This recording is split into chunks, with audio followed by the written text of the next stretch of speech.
ಕಡಿಮೆ ದಾಖಲಾತಿ ಇರುವಂತಹ ಶಾಲೆಗಳನ್ನು ಮುಚ್ಚೋದಕ್ಕೆ ರಾಜ್ಯ ಸರ್ಕಾರ ಮುಂದಾಗಿದೆ. ಈಗ ಸರ್ಕಾರಿ ಪ್ರಾಥಮಿಕ ಶಾಲೆಗಳಿಗೆ ಆಪತ್ತು ಎದುರಾಗಿದೆ.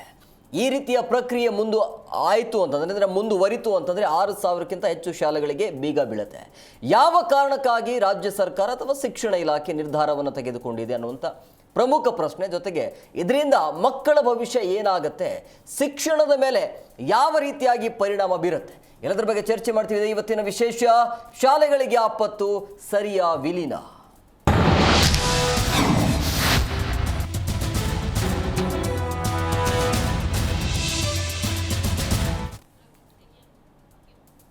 ರಾಜ್ಯ ಸರ್ಕಾರದಿಂದ ಈಗಾಗಲೇ ವಿಲೀನ ಕಾರ್ಯ ಅಂತೂ ಆರಂಭ ಆಗಿದೆ. ಬಟ್ ಎಷ್ಟರ ಮಟ್ಟಿಗೆ ಇದು ಸಕ್ಸಸ್ ಆಗುತ್ತೆ ಅನ್ನುವಂಥ ಪ್ರಶ್ನೆ. ಪ್ರಮುಖವಾಗಿ ಎಲ್ಲೆಲ್ಲಿ ಏನೇನು ಸಮಸ್ಯೆ ಇದೆ ಅದನ್ನು ಕೂಡ ನಾವು ಕ್ವಿಕ್ ಆಗಿ ನೋಡ್ತಾ ಹೋಗೋಣ. ಈಗ ಸದ್ಯಕ್ಕೆ ಇರುವಂಥ ಶಿಕ್ಷಕರ ಸಂಖ್ಯೆ ಎಷ್ಟಿದೆ, ಎಷ್ಟು ಶಾಲೆಗಳನ್ನು ಬೀಗ ಹಾಕಲಾಗತ್ತೆ, ಅದೆಲ್ಲವನ್ನು ಕೂಡ ಕ್ವಿಕ್ ಆಗಿ ನೋಡ್ತಾ ಹೋಗೋಣ. ಪ್ರಮುಖವಾಗಿ ಒಟ್ಟು ಕಿರಿಯ ಪ್ರಾಥಮಿಕ ಶಾಲೆಗಳ ಸಂಖ್ಯೆ 23,436 ಇದ್ದಾವೆ. ಇನ್ನು 10ಕ್ಕಿಂತ ಕಡಿಮೆ ವಿದ್ಯಾರ್ಥಿಗಳಿರುವಂಥ ಶಾಲೆಗಳ ಸಂಖ್ಯೆ 6,000. ಅಂದರೆ ಕೇವಲ ದಾಖಲಾತಿ ಇರೋದು 10. ಏಕೋಪಾಧ್ಯಾಯ ಶಾಲೆಗಳು ಇರುವಂಥದ್ದು 7,821. ಅಂದರೆ ಒಬ್ಬರೇ ಶಿಕ್ಷಕರು. ಈ ರೀತಿಯ ಸಮಸ್ಯೆ ಇದೆ. ಇನ್ನು 2023ರ ಶೂನ್ಯ ದಾಖಲಾತಿಯ ಶಾಲೆಗಳ ಸಂಖ್ಯೆಯನ್ನು ನೋಡ್ತಾ ಹೋದರೆ 1,078. ಇದು 2023ರ ದಾಖಲಾತಿ.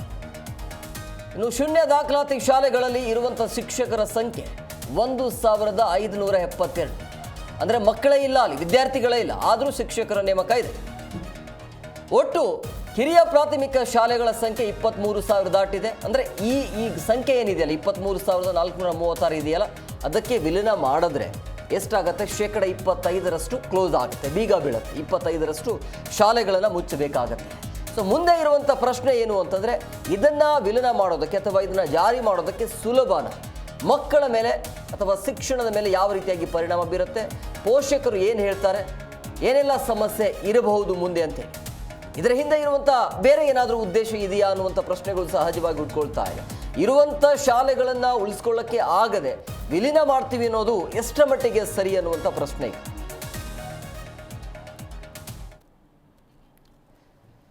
ಎಲ್ಲದರ ಬಗ್ಗೆ ಚರ್ಚೆ ಮಾಡೋದಕ್ಕೆ ಅತಿಥಿ ಅವರು ಜಾಯ್ನ್ ಆಗಿದ್ದಾರೆ. ನಾನು ಅವ್ರನ್ನ ಕಾರ್ಯಕ್ರಮಕ್ಕೆ ವೆಲ್ಕಮ್ ಮಾಡ್ತೀನಿ. ನಿವೃತ್ತ ಶಿಕ್ಷಕಿಯಾಗಿರುವಂಥ ಕೆ ಗಾಯತ್ರಿ ದೇವಿ ಮೇಡಮ್, ಕಾರ್ಯಕ್ರಮಕ್ಕೆ ಆತ್ಮೀಯವಾದಂಥ ಸ್ವಾಗತ. ನಮಸ್ಕಾರ. ಹಾಗೆಯೇ ಮಹಾಂತೇಶ್ ಬಿ, AIDSO ಸಂಘಟನೆಯ ಮುಖಂಡರು, ಸರ್ ಕಾರ್ಯಕ್ರಮಕ್ಕೆ ಆತ್ಮೀಯವಾದಂಥ ಸ್ವಾಗತ.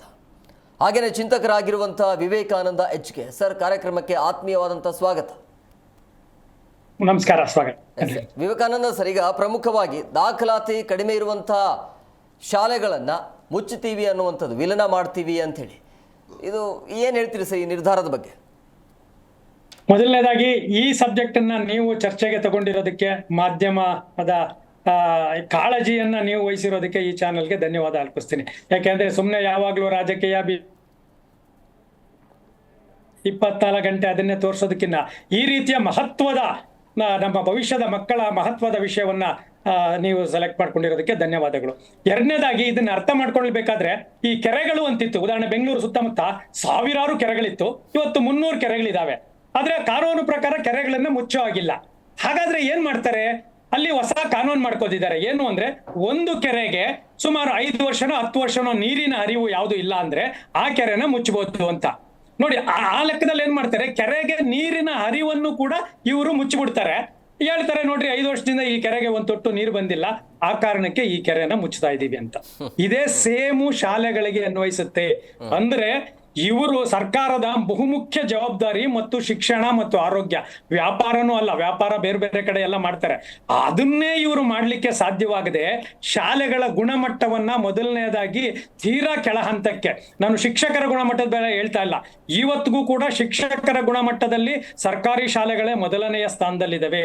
ಸರಳತೆ ಮತ್ತು ಪ್ರಾಕೃತಿಕವಾಗಿ ಅಂದ್ರೆ ಶಾಲೆಗಳು ಇರುವ ಜಾಗ ಇದೆಯಲ್ಲ, ಸುತ್ತಮುತ್ತ ಮೈದಾನ, ಅದು ಕೂಡ ಪ್ರೈವೇಟ್ಗಳಿಗಿನ್ನ ಕೂಡ ಇದರಲ್ಲಿ ಖಾಸಗಿ ಶಾಲೆಗಳಿಗಿನ್ನ ಸರ್ಕಾರಿ ಶಾಲೆಗಳಲ್ಲೇ ಒಳ್ಳೆ ವ್ಯವಸ್ಥೆ ಇದೆ. ಆದರೆ ಸರ್ಕಾರಗಳು ಉದ್ದೇಶಪೂರ್ವಕವಾಗಿಯೇ ಇದನ್ನ ನಿರ್ಲಕ್ಷಿಸುತ್ತಿದ್ದಾರೆ.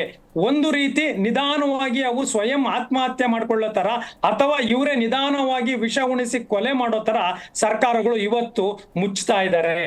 ಅಲ್ಲ, ಶಿಕ್ಷಣ ಅನ್ನೋದು ಒಂದು ಉತ್ಪಾದಕ ಕ್ಷೇತ್ರ ಅನ್ನೋದನ್ನ ಅಲ್ಲ ಅಂತ ಹೇಳ್ತಾರೆ. ನನ್ನ ದೃಷ್ಟಿಯಲ್ಲಿ, ಮಾನವೀಯ ಮೌಲ್ಯಗಳ ದೃಷ್ಟಿಯಲ್ಲಿ, ಮುಂದಿನ ಜನಾಂಗದ ದೃಷ್ಟಿಯಲ್ಲಿ ನಿಜವಾದ ಉತ್ಪಾದಕತೆ ಚಪ್ಪಲಿ ಅಲ್ಲ, ಮೊಬೈಲ್ ಅಲ್ಲ, ಕಾರ್ ಅಲ್ಲ, ಶಿಕ್ಷಣ ಮತ್ತು ಮಕ್ಕಳು. ಅವರೇ ನಿಜವಾದ ಉತ್ಪಾದಕರು. ಅವರನ್ನ ನೀವು ಏನಾದ್ರೂ ಈ ಸಮಾಜದಲ್ಲಿ ಮಾಡಿದ್ರೆ ಈ ದೇಶ ವಿಶ್ವಗುರು ಆಗಬೇಕು, ಈ ದೇಶ ಭವಿಷ್ಯದಲ್ಲಿ ಬಹುದೊಡ್ಡದಾಗಬೇಕು ಅನ್ನೋದಾದ್ರೆ ಮಕ್ಕಳ ಮಾಡ್ತಿದ್ದೀರಿ ಅನ್ನೋದ್ರ ಮೇಲೆ ನಿಂತ್ಕೊಳ್ಳುತ್ತೆ. ಹಾಗೆ ಅದರಲ್ಲೂ ಸರ್ಕಾರಿ ಶಾಲೆಗಳಿದಾವಲ್ಲ, ಇದು ಬಲಿಷ್ಠವಾಗ್ತಾ ಹೋಗ್ಬೇಕು. ಸರ್ಕಾರಿ ಶಾಲೆಗಳಲ್ಲಿ ಬಡವರೇ ಓದ್ತಾ ಇದಾರಲ್ಲ, ಅಲ್ಲಿ ಮಧ್ಯಮ ವರ್ಗದವರು ಓದ್ಬೇಕಾಗಿತ್ತು. ಆದ್ರೆ ಇವತ್ತೇನಾಗಿದೆ, ಬಡವರ ಮಧ್ಯಮ ವರ್ಗ ಮತ್ತು ಕೆಳ ಮಧ್ಯಮ ವರ್ಗದ ಪ್ರಯಾರಿಟಿ ಬೇರೆ ಬೇರೆ ಆಗಿರೋದ್ರಿಂದ ಶಾಲೆಗಳಲ್ಲಿ ಉತ್ತಮ ಶಿಕ್ಷಕರಿದ್ರು ಕೂಡ ಕ್ವಾಲಿಟಿ ಅಂತ ನಾವ್ ಹೇಳ್ತೀವಿ, ಒಟ್ಟಾರೆ ವ್ಯಕ್ತಿತ್ವ, ಅದನ್ನ ಶಾಲೆಗಳಲ್ಲಿ ಇಟ್ಟೇ ಇಲ್ಲ. ಶಿಕ್ಷಣಕ್ಕೆ ಇಲ್ಲಿಂದ ನೋಡ್ಕೊ ಬನ್ನಿ ನೀವು ಬೇಕಾದ್ರೆ, ಒಂದು ಕಳೆದ 20-30 ವರ್ಷಗಳಿಂದ ಒಳ್ಳೆಯ ಆಕ್ಟಿವ್ ಆಗಿರುವಂತಹ ಮಂತ್ರಿಗಳನ್ನೇ ನೇಮಕ ಮಾಡ್ತಾ ಇಲ್ಲ. ಶಿಕ್ಷಣಕ್ಕೆ ಬರುವ, ನಾನು ಎಲ್ಲ ಅಬ್ಸರ್ವ್ ಮಾಡ್ತಾ ಇದ್ದೀನಿ, ಶಿಕ್ಷಣಕ್ಕೆ ಬರುವ ಆಯುಕ್ತರು ಮತ್ತು ಸಹ ಕಾರ್ಯದರ್ಶಿಗಳಿದಾರಲ್ಲ, ಅವರನ್ನು ಟೈಮ್ ಗ್ಯಾಪ್ಗೆ ಇಲ್ಲಿ ಆಗ್ತಾ ಇದ್ದಾರೆ. ಅಂದ್ರೆ ನೀವು ನಿರ್ಲಕ್ಷ್ಯ ಮಾಡ್ತಾ ಇದ್ದೀರಿ. ಶಿಕ್ಷಕರಿಗೆ ಎಷ್ಟೆಲ್ಲ ಕೆಲಸಗಳು ಕೊಡ್ಬೇಕಲ್ಲ, ಅಷ್ಟನ್ನ ಪಾಠ ಮಾಡೋದು ಬಿಟ್ಟು ಬೇರೆ ಕೆಲಸಗಳನ್ನ ಕೊಡೋದು. ಚುನಾವಣೆ ನಡೆಸೋದಿರ್ಬೋದು, ಅಥವಾ ಇನ್ನೇನೋ ಸೆನ್ಸಸ್ ಇರ್ಬೋದು, ಅಥವಾ ಬೇರೆ ಬೇರೆ ಊಟದ ಎಲ್ಲವನ್ನು ಕೊಟ್ಟು ಶಿಕ್ಷಣದಿಂದ ಮುಕ್ತ ಮಾಡ್ತಾ ಇದ್ದಾರೆ. ಶಿಕ್ಷಕರದ್ದು ಕೊರತೆ ಇಲ್ಲ ಅಂತಲ್ಲ ನಾನು, ಶಿಕ್ಷಕರು ಕೂಡ ರಿಯಲ್ ಎಸ್ಟೇಟ್ ಮಾಡೋದು, ಬರೀ ಸಂಬಳ ಕೆಲಸ ಮಾಡೋದು, ಈ ತರ ಆಗ್ತಾ ಇದೆ. ಅದೆಲ್ಲವನ್ನು ಮೀರಿ ಸರ್ಕಾರಗಳು ಮತ್ತು ಅವರು, ಯಾಕೆಂದ್ರೆ ಯಾರು ಮಂತ್ರಿಗಳಿದ್ದಾರೆ ನೋಡಿ, ಬೇಕಾದ್ರೆ ಆ ಮಂತ್ರಿಗಳ ಎಲ್ಲಾ ಶಿಕ್ಷಣ ಸಂಸ್ಥೆಗಳು, ಯಾರ್ಯಾರು ಜನಪ್ರತಿನಿಧಿಗಳಿದ್ದಾರೆ. ಎಸ್ ಎಸ್ ಎಸ್ ಸರ್, ಹಾಗೆ ಸಂಪರ್ಕದಲ್ಲಿರಿ. ಮತ್ತೊಬ್ರು ಗೆಸ್ಟ್ ಜಾಯ್ನ್ ಆಗಿದ್ದಾರೆ, ವೆಲ್ಕಮ್ ಮಾಡಿಬಿಡ್ತೀನಿ. ನಿವೃತ್ತ DDP ಆಗಿರುವಂಥ HN ರಾಜು ಅವರು ಸರ್, ಕಾರ್ಯಕ್ರಮಕ್ಕೆ ಆತ್ಮೀಯವಾದಂಥ ಸ್ವಾಗತ ಸರ್. ನಮಸ್ಕಾರ. ಎಸ್ ಗಾಯತ್ರಿ ಮೇಡಮ್ ಈಗ ಈ ರೀತಿ ಒಂದೇ ನಿಮಿಷ ಮುಗಿಸ್ತೀನಿ. ಈ ರೀತಿಯಾಗಿ ಶಿಕ್ಷಣಕ್ಕೆ ಕೊಡಬೇಕಾದಂತಹ ಒಟ್ಟು ವ್ಯವಸ್ಥೆಯ ಮಹತ್ವ ಏನಿದೆಯಲ್ಲ, ಅದು ಕೊಡ್ತಾ ಇಲ್ಲ. ಕೊಡ್ಲೇಬೇಕಾಗಿದೆ. ನಾನು ಹೇಳಿದ್ನಲ್ಲ, ಇದೊಂದು ಉತ್ಪಾದಕ ಕ್ಷೇತ್ರ ಅಂತ ಸರ್ಕಾರ ಮೊದಲನೇದಾಗಿ ತಗೋಬೇಕು. ಬಜೆಟ್ ಅಲ್ಲಿ ಶಿಕ್ಷಣಕ್ಕೆ ಎಷ್ಟು ಮಹತ್ವ ಕೊಡ್ತೀರಿ, ಬರೀ ಹಣ ಕೊಡೋದಲ್ಲ, ಶಾಲೆಗಳನ್ನ ಎಷ್ಟು ಸೆಸ್ ತಗೋತಾರೆ ಶಿಕ್ಷಣಕ್ಕೆ ಅಂತೇಳಿ. ದೊಡ್ಡ ದೊಡ್ಡ ಕಂಪನಿಗಳಿದಾವೆ, ಕಂಪನಿಗಳನ್ನ ನಡೆಸೋರು ಯಾರು? ಕಂಪನಿಗಳನ್ನ ನಡೆಸೋರೆ ನಮ್ಮ ಭವಿಷ್ಯದ ಮಕ್ಕಳು. ಆ ಮಕ್ಕಳನ್ನ ನೀವು ಸರಿಯಾಗಿ ಸಿದ್ಧತೆಗೊಳಿಸಿಲ್ಲ ಅಂದ್ರೆ ಹೇಗೆ ಸಾಧ್ಯ? ಮತ್ತು ಖಾಸಗೀಕರಣದ ಶಾಲೆಗಳು ಎಷ್ಟು ಹಿಂಸೆ ಆಗ್ತವೆ ಅಂದ್ರೆ, ಎಷ್ಟು ಮಟ್ಟಿಗೆ ಪೋಷಕರನ್ನ ಮತ್ತು ಅವರ ಪ್ರಿನ್ಸಿಪಾಲ್ರನ್ನ ಎಷ್ಟು ಮಟ್ಟಿಗೆ ದೂರ ಮಾಡ್ತಾರಲ್ಲ, ಅಷ್ಟು ಮಟ್ಟಿಗೆ ಫೀಸು ಜಾಸ್ತಿ ಮಾಡ್ತಾರೆ. ಮೊದಲು ನಾವು ಹೆಡ್ ಮಾಸ್ಟರ್ ಇರ್ಬೋದು ಅಥವಾ ಶಾಲಾ ಮಾಸ್ಟರ್ನ ಎಷ್ಟು ನೀಟಾಗಿ ಮಾತಾಡ್ಕೊಂಡು ಬರ್ಬೋದಾಗಿತ್ತು, ಹೀಗಾಗಿಲ್ಲ. ನೀವು ಪ್ರಿನ್ಸಿಪಲ್ ಒಬ್ಬ ಮಂತ್ರಿಗಿನ್ನ ದೊಡ್ಡ ಸ್ಥಾನದಲ್ಲಿ ಇರ್ತಾರೆ, ಅವ್ರನ್ನ ಭೇಟಿ ಮಾಡೋಕ್ಕೂ ಆಗೋದಿಲ್ಲ, ಅಪಾಯಿಂಟ್ಮೆಂಟ್ ತಗೋಬೇಕು, ಫೀಸ್ಗಳು ಬೇರೆ ಸಿಕ್ಕಾಪಟ್ಟೆ ಇರುತ್ತೆ. ಸೊ ಈ ತರದಕ್ಕಿನ್ನ ನಮ್ಗೆ ಅಲ್ಲೇ ಮೇಷ್ಟ್ರು ಸಿಗ್ತಾರೆ, ಎಂತ ಒಳ್ಳೆ ವಾತಾವರಣ ಇರುತ್ತೆ. ಸರ್ಕಾರದ್ದು ನಮ್ಮದೇ ಇಂಥ ಶಾಲೆಗಳನ್ನ ಮುಚ್ಚೋದಕ್ಕೆ ಏನೇ ಆಗ್ಲಿ, ಅದು ನಷ್ಟದಲ್ಲಿ ಇದ್ರೂ ಪರವಾಗಿಲ್ಲ, ಇವ್ರು ಯಾವ್ಯಾವ್ದೋ ಯೋಜನೆಗಳಿಗೆ ದುಡ್ಡನ್ನು ಮಾಡಿ ಆ ಒತ್ತಡವನ್ನ ಶಿಕ್ಷಣಕ್ಕೆ ಕೊಡಬೇಡಿ, ಬೇರೆದಕ್ಕೆ ಕೊಡ್ಬೋದು. ಸೊ ಆ ಕಾರಣಕ್ಕೆ ನನ್ನ ಮೊದಲನೇ ರಿಯಾಕ್ಷನ್ ಏನು ಅಂದ್ರೆ, ಸರ್ಕಾರಗಳು ಅತ್ಯಂತ ಕ್ರೌರ್ಯ ರೀತಿಯಲ್ಲಿ ನಡೆಸ್ಕೊಂಡು ಈ ದೇಶದ ಭವಿಷ್ಯವನ್ನ ಹಾಳು ಮಾಡ್ತಿದ್ದೇವೆ ಅಂತ ನನಗನ್ಸುತ್ತೆ. ಎಸ್ ಗಾಯತ್ರಿ ಮೇಡಮ್, ಈಗ ಪ್ರಮುಖವಾಗಿ ಮಕ್ಕಳು ಶಾಲೆಗೆ ಬರ್ತಾ ಇಲ್ಲ ಅಂತ ಹೇಳಿ ಇದನ್ನ ಕ್ಲೋಸ್ ಮಾಡೋದಕ್ಕೆ ಮುಂದಾಗಿರುವುದು. ಹೌದು ಸರ್. ನಿಮ್ಮ ಅಭಿಪ್ರಾಯ ಏನು? ಯಾವ ಕಾರಣಕ್ಕಾಗಿ ಮಕ್ಕಳು ಬರ್ತಾ ಇಲ್ಲ ಅಂದ್ರೆ ಮಕ್ಕಳನ್ನ ಕರ್ಕೊಂಡು ಬರುವಂತ ಜವಾಬ್ದಾರಿ ಸರ್ಕಾರದ್ದು, ಶಿಕ್ಷಣ ಇಲಾಖೆದು. ಇಲ್ಲಿ ಮುಖ್ಯವಾಗಿ ಇಲ್ಲಿ ಗುಣಮಟ್ಟದ ಒಂದು ಇದು ಕಡಿಮೆ ಆಗಿರೋದ್ರಿಂದ ಹೆತ್ತವರಿಗೆ ಏನಾಗಿದೆ, ಸರ್ಕಾರಿ ಶಾಲೆಗೆ ಹೋದರೆ ನಮ್ಮ ಮಕ್ಕಳು ಇಂಗ್ಲೀಷ್ ಕಲಿಯೋದಿಲ್ಲ ಅನ್ನೋದು ಒಂದು ಡ್ರಾಬ್ಯಾಕ್ ಇದೆ. ಇನ್ನೊಂದು, ಅಲ್ಲಿ ಸರಿಯಾಗಿ ಆಗ್ತಾ ಇಲ್ಲ, ಅಡ್ಮಿಷನ್ಸ್ಗಳೆಲ್ಲ ಕಡಿಮೆ ಆಗ್ತಾ ಇದ್ದೇವೆ ಅಂದಾಗ ಹೆದರ್ಕೋತಾರೆ ಅವರು. ಯಾಕೆ ಆಗ್ತಾ ಇದೆ, ಸರಿಯಾಗಿ ಹೇಳ್ಕೊಡ್ತಾರೋ ಇಲ್ವೋ, ಅದು ಸುದ್ದಿ ಹೊರಗೆ ಬಂದಿದೆ, ಅದು ಶಿಕ್ಷಕರೆಲ್ಲ ಇಲ್ಲ ಶಾಲೆಗಳಲ್ಲಿ ಸರಿಯಾಗಿ ಅಂತ. ಸೊ ಆದ್ದರಿಂದ ಅವ್ರಿಗೇನಾಗತ್ತೆ, ಒಂದು ಮೂಢನಂಬಿಕೆ ಇದೆ, ಇಂಗ್ಲೀಷ್ ಮೀಡಿಯಮ್ಗೆ ಹಾಕ್ಬಿಟ್ರೆ ಚೆನ್ನಾಗಿ ಓದ್ಬಿಡ್ತಾರೆ ನಮ್ಮ ಮಕ್ಕಳು ಅಂತ. ಸಾಲ ಸೋಲ ಮಾಡಿ ಆದರೂ ಈ ಕೆಳ ವರ್ಗದ ಜನರು ತಮ್ಮ ಮಕ್ಕಳನ್ನು ಸರ್ಕಾರಿ ಶಾಲೆಗೆ ಹಾಕದೇ ಇರೋದು ಅದು ಒಂದು ಕಾರಣ ಆಗಿದೆ.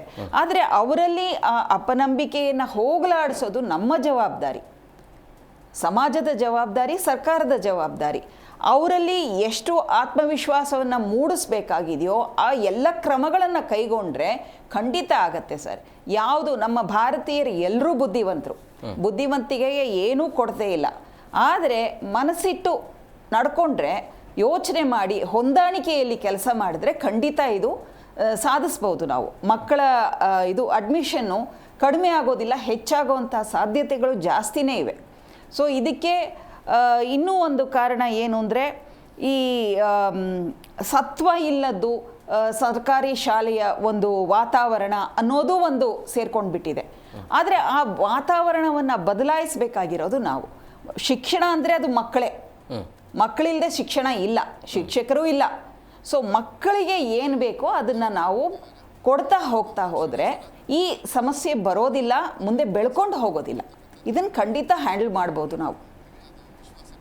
ಎಸ್ ಸರ್, ಈಗ ಪ್ರಮುಖವಾಗಿ ಶಾಲೆಗಳು ಮುಚ್ತಾ ಇರೋದಕ್ಕೆ ಕಾರಣ ಏನು ಅಂದರೆ, ಯಾಕೆ ಮಕ್ಕಳು ಬರ್ತಾ ಇಲ್ಲ ಅಂದರೆ ಅಲ್ಲಿನ ವ್ಯವಸ್ಥೆ ಸರಿ ಇಲ್ಲ ಅನ್ನುವಂಥ ಕಾರಣಕ್ಕಾಗಿ. ಪೇರೆಂಟ್ಸ್ ಕೂಡ ಅಲ್ಲಿ ವ್ಯವಸ್ಥೆ ಸರಿ ಇಲ್ಲ, ನಮ್ಮ ಮಕ್ಕಳು ಇಂಗ್ಲೀಷ್ ಕಲಿಬೇಕು ಅನ್ನೋಂಥ ವ್ಯಾಮೋಹ, ಅದು ಒಂದು ವಿಚಾರ.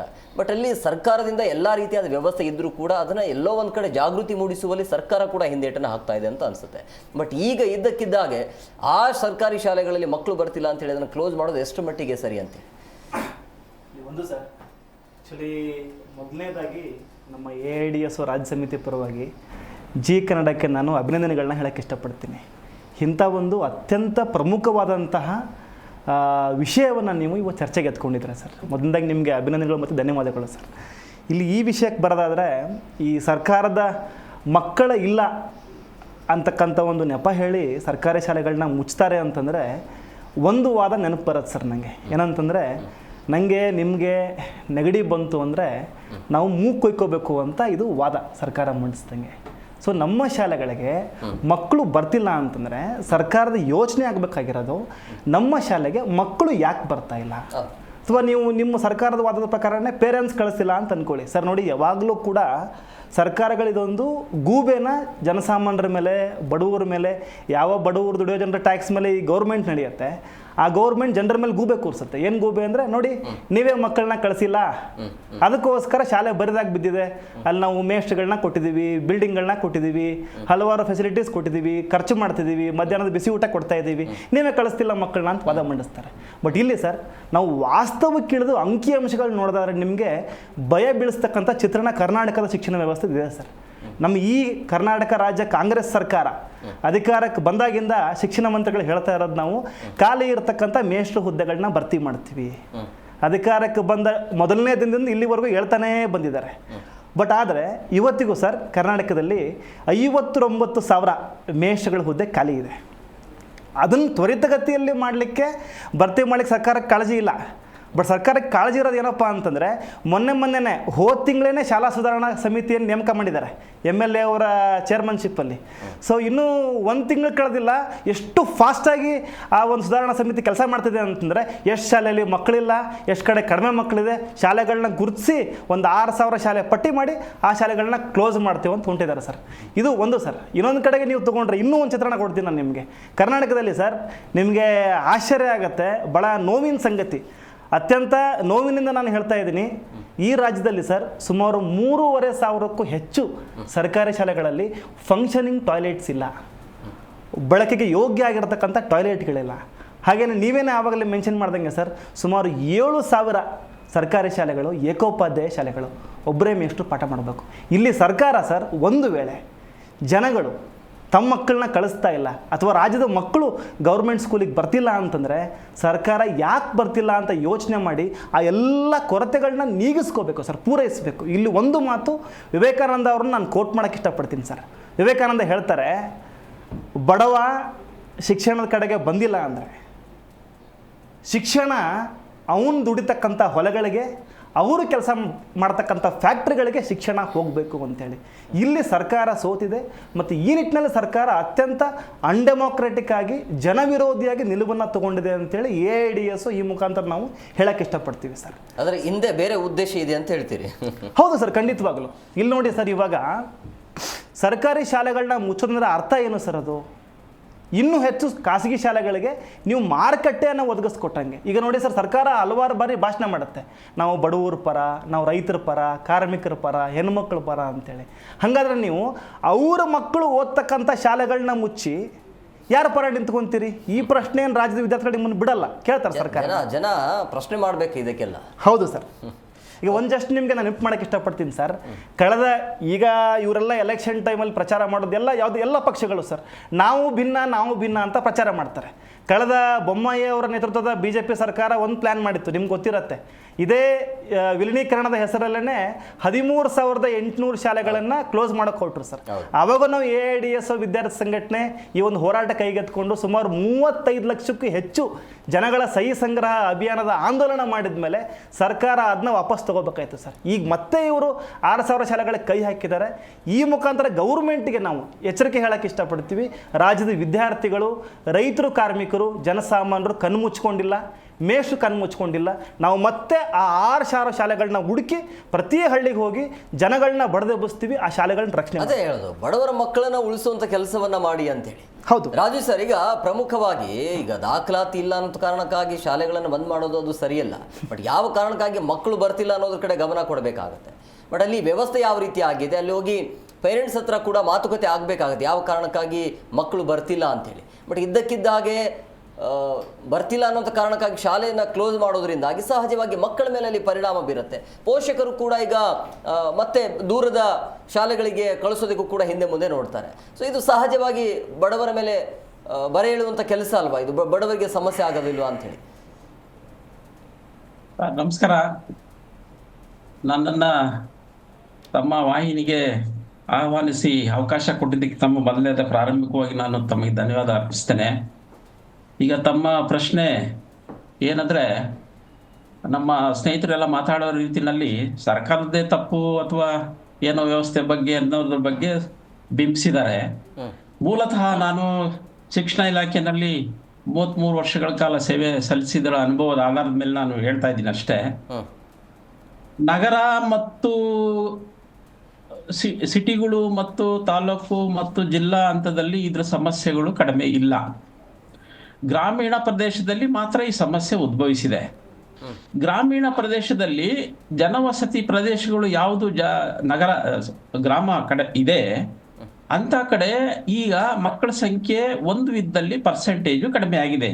ಕುಟುಂಬ ಯೋಜನೆಯನ್ನ ಈಗ ಚಾಚು ತಪ್ಪದೆ ಪಾಲಿಸ್ತಾರೆ, ಹಿಂದೆ ಅದು ಇರಲಿಲ್ಲ. ಎರಡನೇದಾಗಿ ಗ್ರಾಮೀಣ ಪ್ರದೇಶದಲ್ಲಿ ಅವಕಾಶ ಇದ್ರೂ ಸಹ ಜನರು ಮೈಗ್ರೇಷನ್ ಹೋಗ್ತಾ ಇದ್ದಾರೆ, ಈಗ ನಗರ ಕಡೆ ಬರ್ತಾ ಇದ್ದಾರೆ. ಅವರು ಗ್ರಾಮೀಣ ಪ್ರದೇಶದಲ್ಲಿ ಉಳಿದೇ ಇರತಕ್ಕಂಥ ಕೆಲವು ವಸತಿ ಗ್ರಾಮಗಳು ಇದಾವೆ.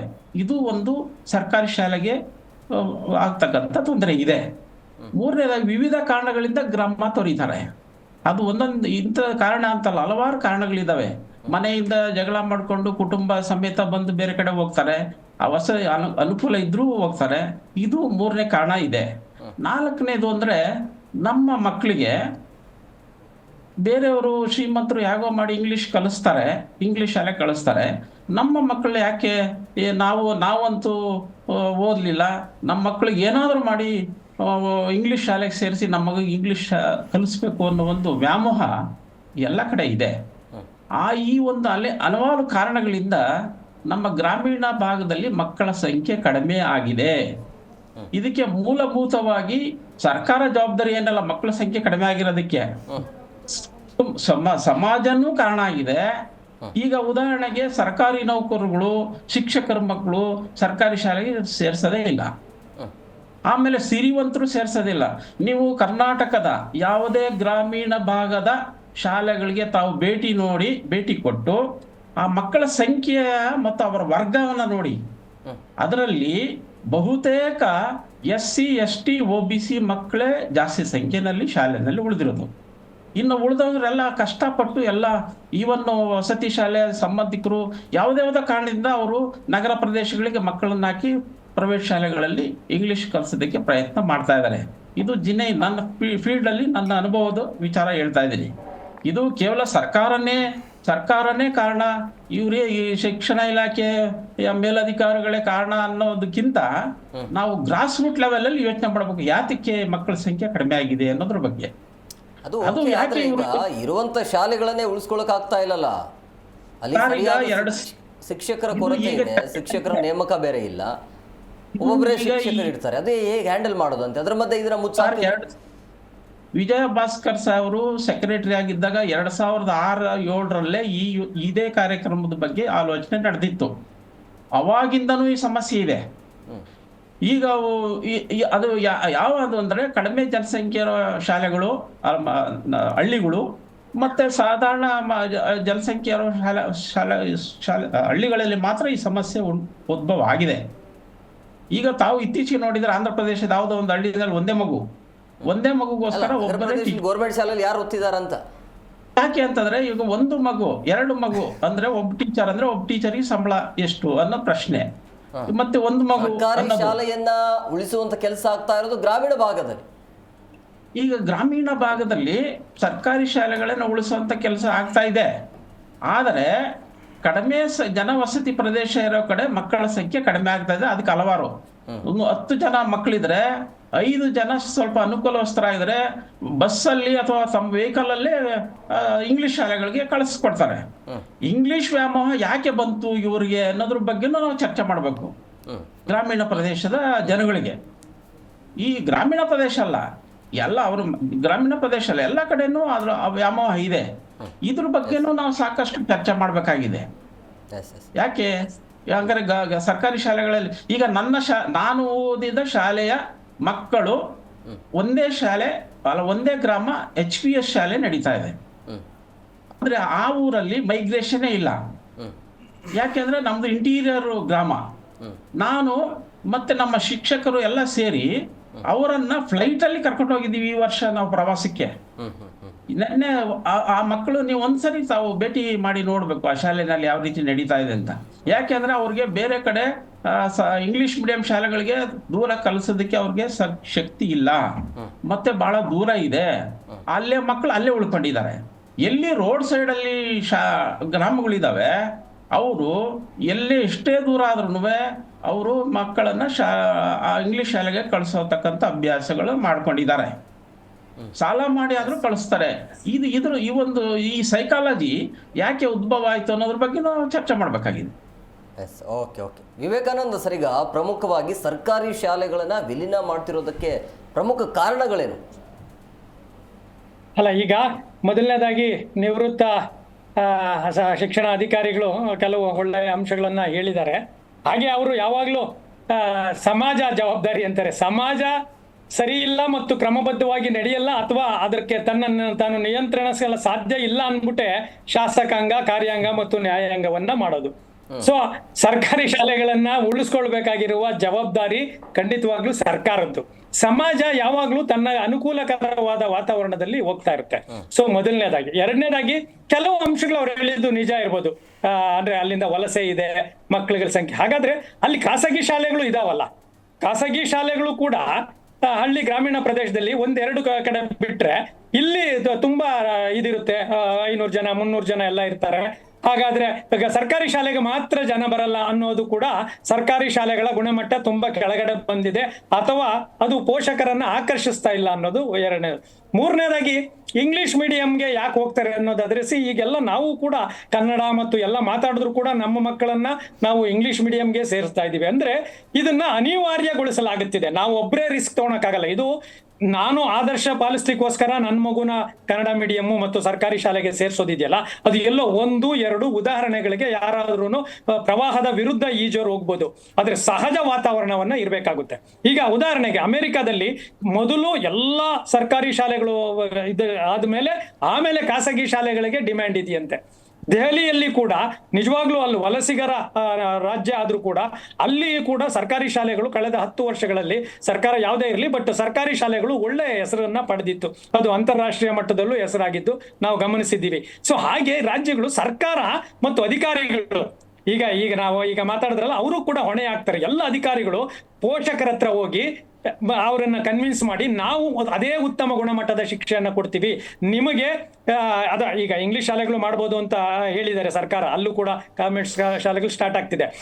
ಶಿಕ್ಷಕರು ಕೂಡ ಆ ಊರಿನ ಜೊತೆ ನಿರಂತರ ಸಂಪರ್ಕಗಳನ್ನ ಇಟ್ಕೋಬೇಕಾಗುತ್ತೆ.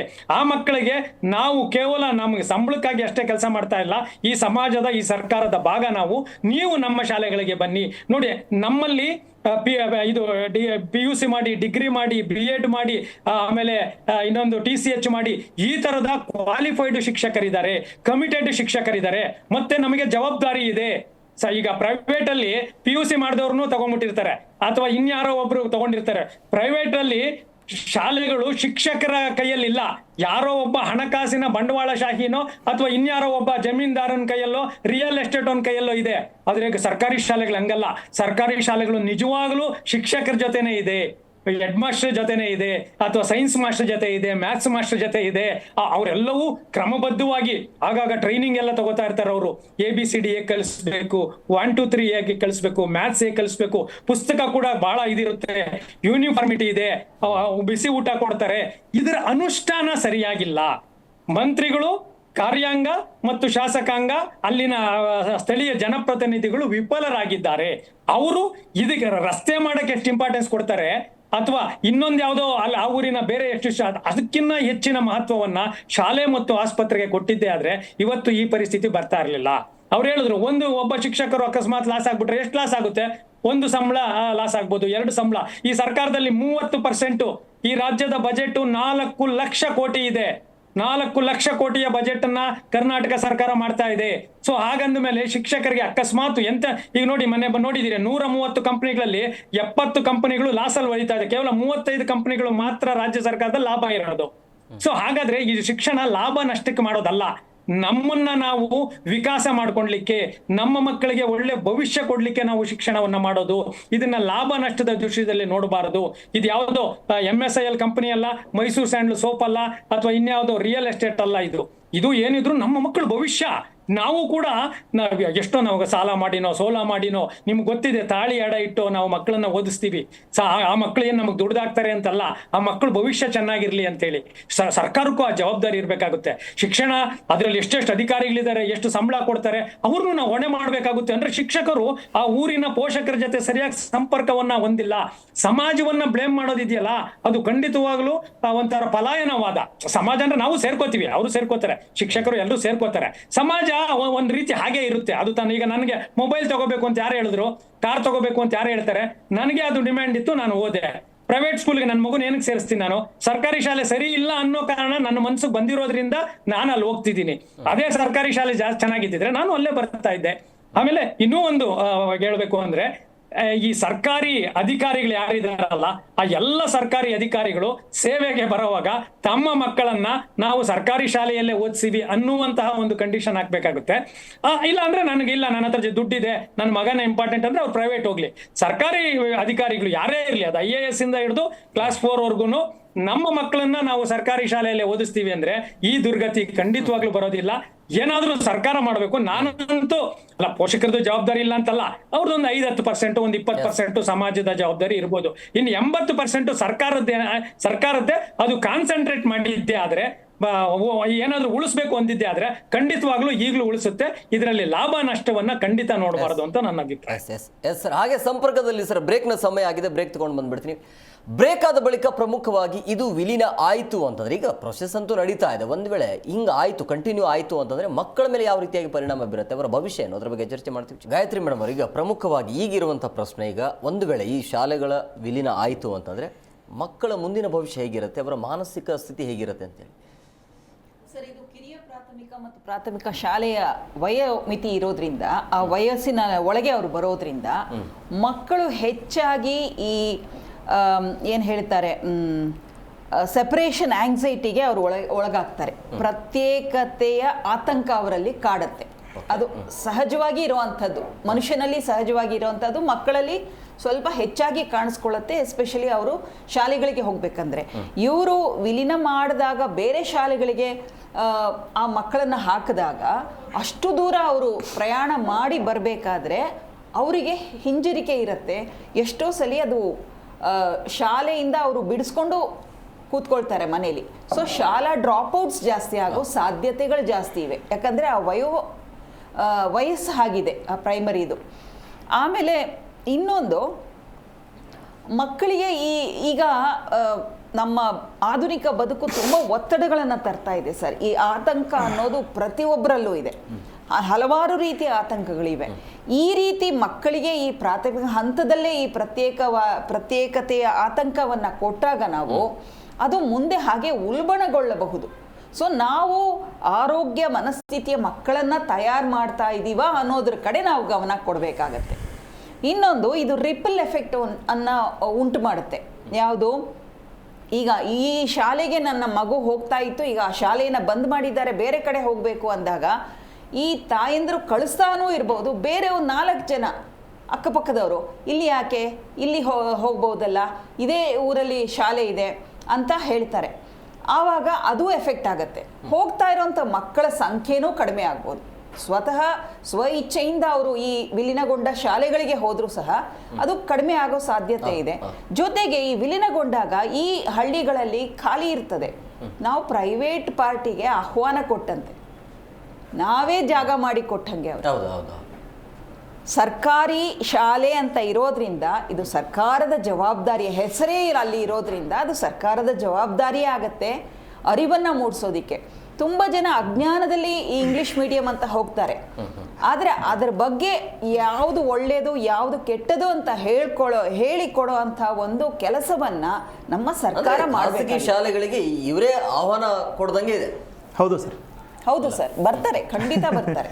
ಮನೆ ಹಾಕಿ ಕೊಟ್ಟಂಗೆ ಖಾಸಗಿ ಶಾಲೆಗಳಿಗೆ. ಅಂದ್ರೆ ಈಗ ಪೋಷಕರು ನೀವು ಹೇಳ್ದಂಗೆ ಹೆಂಗೆ ಅವ್ರ ಮನಸ್ಸಲ್ಲಿ ಕೂಡ ಹಂಗೆ ಇರುತ್ತೆ, ಯಾಕೆ ಕಳಿಸ್ಬೇಕು, ಬೇರೆ ಊರ ಕಡೆ ಯಾಕೆ ಬೇಕು, ಮಕ್ಕಳು ಹೋಗಲ್ಲ ಅಂತಾರೆ ಸರ್. ಹೌದು, ದಿನನಿತ್ಯ ಅದೊಂದು ರಂಪಾಟ ಆಗೋಗುತ್ತೆ. ಅಳೋದು, ಹತ್ಕೊಂಡು ಬರೋದು, ಊಟ ಮಾಡದೇ ಇರೋದು, ವಾಮಿಟ್ ಮಾಡ್ಕೊಳ್ಳೋದು. ಗಾಡಿ ವ್ಯವಸ್ಥೆ ಮಾಡ್ಕೊಡ್ತೀವಿ ಅಂತ ಹೇಳ್ತಿದಾರೆ ಸರ್. ಅದು ಎಷ್ಟೇ ಆಗ್ಲಿ, ಅದು ಹಳ್ಳಿ ಒಳಗೆ ಇದ್ದಾಗ, ಇದು ಹೆಚ್ಚಾಗಿ ಗ್ರಾಮೀಣ ಶಾಲೆಗಳ ಬಗ್ಗೆ ಮಾತಾಡ್ತಾ ಇರೋದು. ಹೆಚ್ಚಾಗಿ ಆ ಮಕ್ಕಳಿಗೆ ಹಳ್ಳಿ ಒಳಗೆ ಇದ್ದಾಗ ಅಥವಾ ಅವ್ರ ಊರ ಒಳಗೆ ಇದ್ದಾಗ ಹೋಗಿ ಬರೋದೇ ಕಷ್ಟ ಆದಾಗ ಬೇರೆ ಕಡೆ ಹೋಗಿ ಬರೋದು ಆ ವಯಸ್ಸಿನ ಎಳೆ ದೇಹಕ್ಕೆ ಅಷ್ಟು ಶ್ರಮ ತಗೊಳ್ಲಿಕ್ಕಾಗತ್ತಾ? ಹೇಳಿ ಕೇಳಿ ನಮ್ಮಲ್ಲಿ ನ್ಯೂಟ್ರಿಷನ್, ಸತ್ವಯುತವಾದ ಆಹಾರ ಸಹ ನಾವು ಸರಿಯಾಗಿ ತಗೋತಾ ಇಲ್ಲ.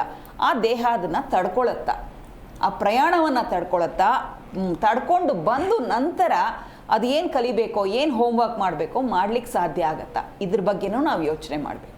ಯೋಚನೆ ಇಲ್ಲದೆ ಮಾಡಿರೋದು ಅವರೆಲ್ಲ. ಸರ್, ಈಗ ಪ್ರಮುಖವಾಗಿ ಈಗಿರುವಂಥದ್ದು ಉತ್ತರ ಕರ್ನಾಟಕ ಭಾಗ ಅಂತ ಬಂದಾಗ ಅಲ್ಲಿ ಶಿಕ್ಷಣದ ಕೊರತೆ ಸಿಕ್ಕಾಪಟ್ಟೆ ಇದೆ. ಫಲಿತಾಂಶ ಸರಿಯಾಗಿ ಬರ್ತಾ ಇಲ್ಲ, ಗುಣಮಟ್ಟ ಸರಿ ಇಲ್ಲ, ಏನೂ ಇಲ್ಲ. ಈಗ ಮತ್ತೆ ಈ ರೀತಿಯ ನಿರ್ಧಾರ ಅಂತ ಆದಾಗ ಆ ಭಾಗದ ಜನ ಸಂಪೂರ್ಣವಾಗಿ ಶಿಕ್ಷಣದಿಂದ ವಂಚಿತರಾಗ್ಬಿಡ್ತಾರೆ. ಸರ್, ಇಲ್ಲಿ ಒಂದು ಮಾತು ಲಿಯೋ ಟಾಲ್ಸ್ಟಾಯ್ ಅವ್ರದ್ದು ಹೇಳಕ್ಕೆ ಇಷ್ಟಪಡ್ತೀನಿ ಸರ್.